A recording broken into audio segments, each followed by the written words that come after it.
Hello and welcome to Timm's BMW Repairs and Information. It's absolutely freezing here and the rain's coming across sideways. Yeah, it's absolutely awful.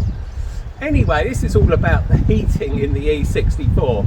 Yeah, when I first got the E64 I was really disappointed with the cabin heater. Yeah, it just didn't really get hot at all. Even fiddling with the iDrive and getting the driver temperature right up, it still was too cold. Now in the E31 you turn the heating up full in that, you can put a sausage on a stick and cook it in front of one of the vents. Yeah, it really does get hot. It's absolutely lovely in there when you've been in the cold, really warms you through. Anyway, with the E64, yeah, it's all rather disappointing. You put all the controls up, absolutely boiling hot, fan flat out, do all of that, temperature in the iDrive fully up, yeah, it still didn't get hot enough. Now the problem the first winter I went through with the E64 was the auxiliary water pump. Now, yeah, the auxiliary water pump doesn't do anything for the cooling system of the engine at all. It's there entirely for the cabin heater. And if it doesn't work, then you just don't get enough warmed up coolant through the heater matrix and you just don't heat up. And that's exactly what was happening. Now, replacing the auxiliary water pump isn't too hard at all, to be honest. Yeah, it's quite an easy job. You just have got to be careful with the coolant, of course. Highly poisonous to cats and dogs, and they do like the smell of it for some reason. So yeah, we had to be very careful with the coolant. It's quite a simple job. You can do it without completely draining the system, as long as you're quick, and I'll show you exactly how to do it. Yeah, it's not too difficult a job, and it made a huge difference to the cabin temperature. At last I was able to put the temperature up full and get nice and hot. But before we do that, I will just show you the iDrive and how to turn the temperature right up on it, because it isn't just by the controls, and I know a lot of people miss this out. It's also important to know it for when it's boiling hot in the summer, you can put the temperature right down to the minimum, and then you get really cool as well. So let's have a look at that first. Right, here we are inside the lovely E64. Yeah, it's cold, that's for sure. Now with the iDrive, there's a bit of adjustment you can make using the iDrive. So with the iDrive, what you do is you sort of push it down till you get to the center position and then to the left, and that adjusts the heating offset for the driver. And you can put it like that. Normally you should have it in the middle there, and then the heating control is automatic, and the passenger and the driver get the same temperature. Whereas we can wind this up and you get much hotter, so the center vents get a lot hotter than normal, and that really helps. And in the summer, boiling hot summer, turn it completely the other way and you get much cooler as well.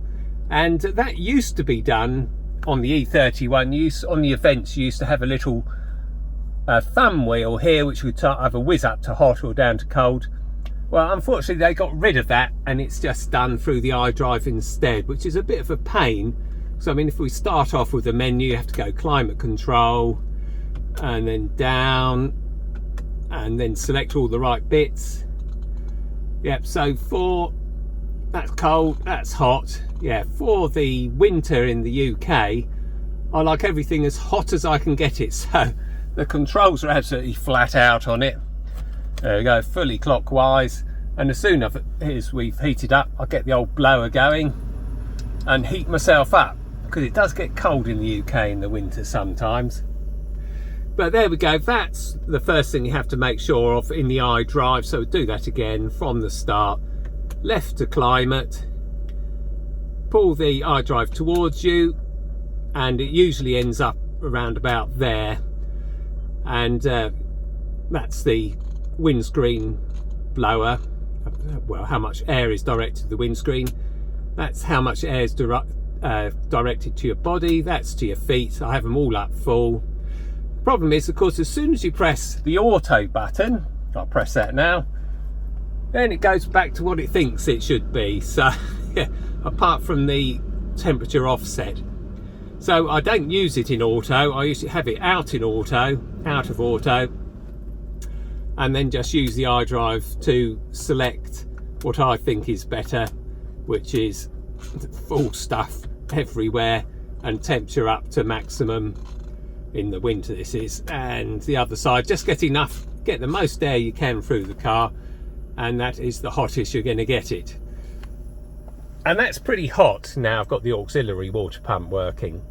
Right, so let's have a quick look where the auxiliary water pump is, and then I'll tell you how to change it. Righty ho, right, let's get on with it. First thing we need to take off is the air filter housing, and obviously the air filter, so we can get access to the auxiliary water pump. So that's where we'll start with the big O-ring.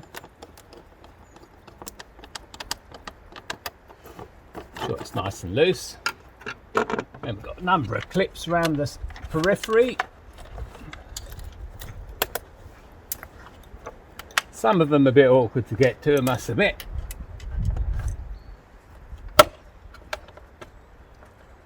There we go.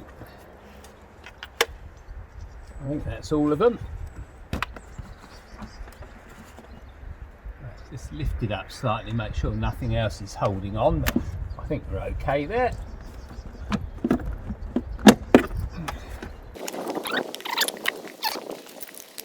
There we go, got there eventually.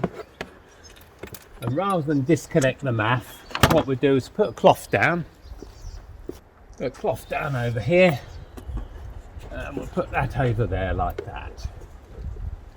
There we go. Right, air filter out.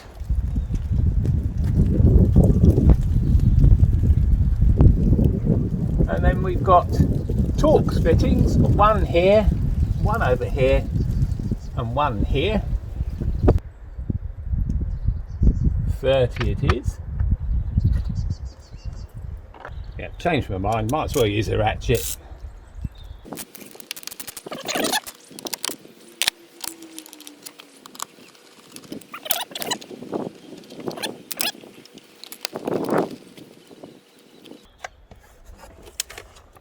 There we go, that's better. There we go, that's the housing out. That's just a push fit onto the air supply. Won't put that in the car. Right, here we are underneath the air filter, and here's the auxiliary water pump. It's just held in by this big rubber affair here, which is itself held in by a blind rivet, and there's no need to remove it because the pump just pulls out. Yes, quite simple. And of course the pipework is just two quick release fittings. They call them quick release, of course. They're always a bit of a nuisance to get out. Even when the clip's fully out, you have to wrestle with them. And I recommend greasing up the connections afterwards. So hopefully, if I needed to replace it this time, then the connections will come off a lot easier. But the last time it was a bit of a struggle, to be honest. Okay, so let's have a quick look at the coolant flow. Well, here's the top hose. This is where the hot coolant comes from the engine. This is the hottest part of the system. So the coolants run all through the engine, through the block, round the heads, pops out into the coolant accumulator, which then moves down to the front of the car and through the top hose to the radiator. Now with the thermostat closed, which it would be with a cold engine, then no coolant flows through the radiator at all. But instead, the coolant has got this pipe here has got a T-piece right on the top hose, and that is where this pipe comes from. So instead of the coolant running through the radiator, which it can't because the other end's blocked off, it'll run through the auxiliary water pump and through to the heater valves. Two electrically controlled heater valves up here, one for the driver's side of the heater matrix, one for the passenger side of the heater matrix.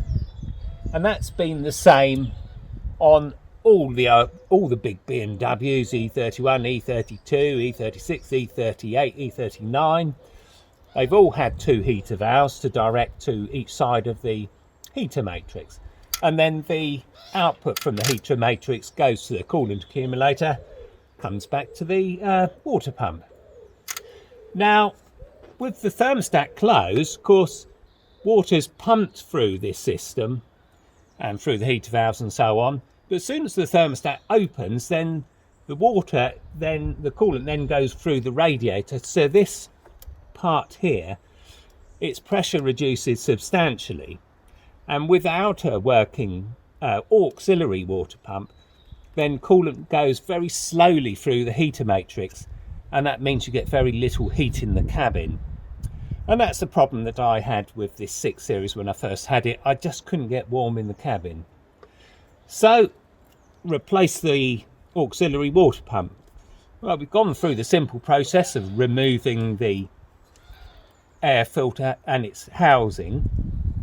All we have to do here is remove these 2 clips. But before that, what we try and do is block off the coolant using clamps. Now, I had a go at doing this the last time I did it.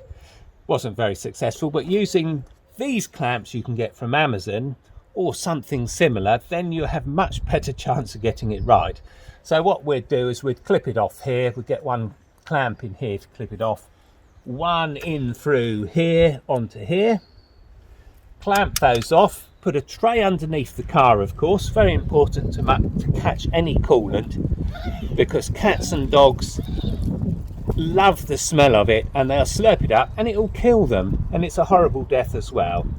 So very importantly, catch all coolant, and once you finish this job, remove the tray, dispose of the coolant carefully, and then wash the drive underneath the car, just in case there's any splashes. You don't want to kill your pets. Okay, so once we've clamped off, we've got a tray underneath. We'll lift this up slightly, undo the 2 clips, picture of me removing the clips. You're going to lose a tiny bit of coolant, hopefully not much.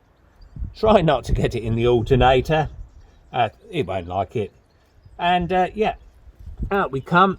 The whole pump then just pulls straight out, the connector on the bottom, disconnect the connector, put the new one in, push it in, reconnect. Now these things, although they're called quick release, they often aren't. They do get jammed on there. And what I did when I replaced this pump was to grease the bosses on them. So hopefully if I had to replace it, it would be a darn sight easier. So once you've got the pipes clipped back in place, push the whole thing back into its rubber housing, remove your clamps, add just a half a pint of coolant. Make sure it's BMW coolant, of course. You don't mix coolants. Always have to have a good 50-50 mix. Yeah, don't forget, of course, that coolants contain not only the antifreeze, but they also contain lubricants, plasticizers, rubbicizers, and so on. Keep your system lovely. Yeah, if you ran the cooling system on plain water, it goes rusty. Your coolant transfer pipe goes rusty and then it starts leaking. So always use BMW coolant 50-50 mix. Okie doke, so it really is as simple as that. And it made a huge difference to the temperature, I'll tell you that for nothing. Managed to get nice and hot in the cabin, and it's been like that ever since. Right, there we go then, job all done. Yeah, it's not too hard a job really. Just a few tools, a Torx drive, screwdriver, and really there's not much else needed at all. It really is, takes about half an hour, as long as you've got all the bits, including the clamps to clamp down on those pipes. Yeah, if you've got those, it's a very simple job. You lose very little coolant, and it makes such a difference to the cabin temperature. I know it's probably not an issue anywhere else, but in Europe and in UK at the moment, it's absolutely freezing. So yeah, I love the cabin temperature, really nice and hot.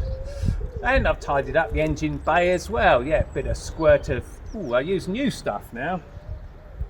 WD-40 Specialist. I just squirt that onto a rag, wipe over the engine bay, and then buff it with a microfiber cloth. And it stays looking like this for absolutely months and months. Yeah, it's really good stuff. Glad I found that. Gives a nice shine as well if you polish it up. Anyway, that's all by the by.